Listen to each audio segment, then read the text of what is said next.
Hey guys, welcome to Diablo the Primordial 2.0. This video is the continuation video after Diablo's torture. So if you have not watched it, then please watch it, the link is in the description. And please check out my second channel Top Anime Sensei for the light novel of Tensei Shitara. So without any further delay, let's start. But before we start, please like, subscribe and press the bell icon so you don't miss the updates. He then saw his teacher going for the campfire. There was a steel pot above it. His teacher waved at him to come over. When he did, he could smell stew coming from the pot. He saw his teacher hold a wooden bowl and poured the stew into it, before giving it to him the bowl. "Now eat up. You haven't had dinner?" his kind teacher answered with a smile. He offered a smile of his own and "Thank you, teacher." The two sat facing the campfire as Jack ate his stew. While eating, he couldn't help but think about the two skills he'd learned earlier. It was crazy to think that he'd gained 2 skills in just one day. He reviewed both skills. The first, he already knew well enough, but the second was hard to comprehend. All he understood was that it allowed him to do what the rabbit did, only he now realized he needed momentum to do it first. The way the skill worked was that it allowed him to change his momentum while he had no footing, once without any consequences. That meant if he were to fall from a big height, he could change his momentum to fly up with the same force he had when going down. Unlike Shadowfoot, he couldn't overuse the skill to allow him to shift momentum twice. He still couldn't figure out why he knew the Sonic Replicator much more than Kinetic Shifter. Maybe it was because he thought how to use the first skill before he gained it. He never really understood about Shadowfoot himself until he was forced to use it to its fullest potential. He finished his meal. Before he could even say anything about his new powers, his teacher spoke. "You've gotten much stronger so suddenly, huh?" As always, his teacher knew before he even told her anything. He just nodded with a big smile. Yes, with this, he was one step closer to being able to protect his loved ones from any form of danger. Hello guys, today's video is sponsored by one and only, the Atlas VPN. A lot of you guys were asking me to provide you the websites on which I reads manhwas and watch animes. But the problem was that those websites were not working for some of you. So now I have a solution for that. With the help of Atlas VPN, you guys can access those websites and enjoy the animes and mangas for free. I will provide the link for all the websites in the description. Atlas VPN has over 6 million users worldwide. It works on every device and has a 30 days money-back guarantee. They offer you the best deal in the market, and now is the best time for you to get Atlas VPN.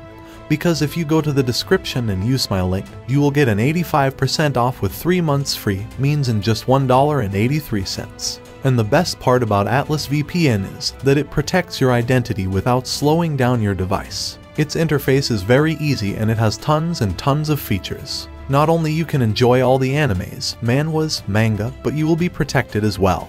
Not just on a single device, you can use it on multiple devices and stay safe. So don't forget to check the link in the description and get this awesome VPN in just $1.83. Here's a big thanks to Atlas VPN for sponsoring this video. He just nodded with a big smile. Yes, with this, he was one step closer to being able to protect his loved ones from any form of danger.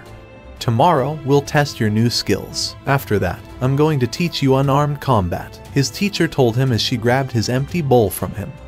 "But why won't I take my weapon everywhere from now on? You never know when you won't be able to use your weapon. You might forget like earlier today, or you might go to some places that don't allow you to hold your weapons. It's better to be ready for it than not." He nodded at her reasoning before answering, "All right, teach." He was excited to learn what techniques his teacher would teach him tomorrow. "Now go to sleep. We've got a lot to do tomorrow." His dreams that night were about caves, forests, rabbits, and evil girls. He shuddered. Rimuru sighed as he cleaned his cooking utensils with some water magic. He needed to find a place to settle down soon. Traveling was fun, but it wasn't his goal. If it were, then he would have gone on some other planet or universe. He needed a place for him and Jack to stay so that the boy could grow up not alone. He knew what it was like to grow up switching places all the time. When he was still a human child, his family used to move very often. Because of their indecisiveness, it made it hard for him to form bonds with other people. He'd rather not do the same to his student. It's been 2 weeks since they left the village. Rimuru and Jack were currently walking on grassy plains stretched all over. To the north was a city with big walls and tall towers. To the west, a mountain range. To the south was the route they came from, and to the east, a large forest. "There it is. There's the capital of this territory, Rabianai," exclaimed Rimuru's student excitedly. Rimuru chuckled at the boy's enthusiasm. When he asked the boy if there were anywhere he wanted to live, the boy instantly mentioned this place. The only other time when he'd been this excited was when he got his new skills in the dungeon. "Slow down, the city's not going anywhere," he said as he saw the boy practically jumping and double jumping through the air. He smiled. Ever since the boy got those new skills of his, he'd spent almost all his time using them to have fun and mess around. He remembered when he was that way. Correction, Master did not have much fun with his skills. You almost always try to ignore they existed, before you gained responsibility over your subjects. He rolled his eyes. There was nothing wrong with being careful over using his skills. They continued walking until they reached the entrance, where plenty of people were entering and leaving the city. Rimuru remembered his time at Dworgen, when he was challenged by a few troublemakers at the line, similar to the ones they were in. He wondered if anything similar would happen here. "Excuse me, are you Miss Rimuru and Mr. Jack?" a guard asked them. Jack looked giddy over being called so respectfully. Rimuru was suspicious. Where'd they heard of them? "Our Archmage wants to meet with you. He wants to thank you for your deeds at Rollheart," he explained. Oh, that made sense. He looked over the long line in front of him. He guessed there was nothing wrong with meeting the so-called Master of Magic. "All right, please, lead us the way," he agreed. Rabianai was much more populated than the port. It was very lively, from the market area, the neighborhood, the entertainment area, and even to the roofs. Jack could even see a few people flying or jumping through buildings. He really felt like he was in another world. The guard led them through walkways and alleyways, up to the residential area, then to the upperclassmen's living quarters, heading to the towers in the center of the city. They entered the tallest of the 6 towers, the one being circled by the 5 shorter ones. Inside, the guard talked to an attendant of the tower, who then proceeded to lead them to a circular platform.